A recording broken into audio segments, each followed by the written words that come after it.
શહેરમાં ટ્રાફિક નિયમોનું પાલન કરવા માટે પોલીસ દળ સતત સક્રિય રહે છે, પરંતુ એક વિડીયો સામે આવ્યો છે જેમાં પોલીસ જવાનો પોતાનું કાર્ય ભૂલાવી મોબાઈલમાં મશગુલ દેખાય છે।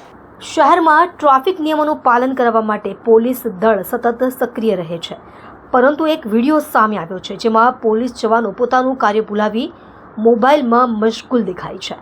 શહેરમાં વાહન ચાલકો માટે હેલ્મેટ ફરજિયાત છે અને જો કોઈ વાહન ચાલક હેલ્મેટ વિના નીકળે તો પોલીસ જવાનો તેમને તરત જ રોકી દંડ ફટકારે છે, પરંતુ પિકઅપ ટાઈમ દરમિયાન જ્યારે ટ્રાફિક સૌથી વધુ હોય છે ત્યારે ટ્રાફિક કાબૂમાં રાખવા માટે ખડેપગે રહેવાની જગ્યાએ પોલીસ જવાનો અને મહિલા ટીઆરબી કર્મીઓ બ્રિજની નીચે મોબાઈલ પર વ્યસ્ત હોવાના દ્રશ્યો સામે આવ્યા છે।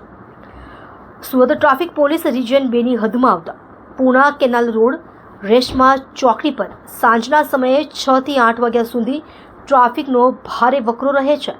આવા સમયે ટ્રાફિક વ્યવસ્થાને સંભાળવી પોલીસની મુખ્ય જવાબદારી છે, પણ આ સમયે પોલીસ જવાનો પોતાનું કામ છોડી મોબાઈલમાં વ્યસ્ત રહેતા હોય છે। આ દ્રશ્યો કેમેરામાં કેદ થતાં જ રાહદારીઓમાં આક્રોશ છવાયો છે।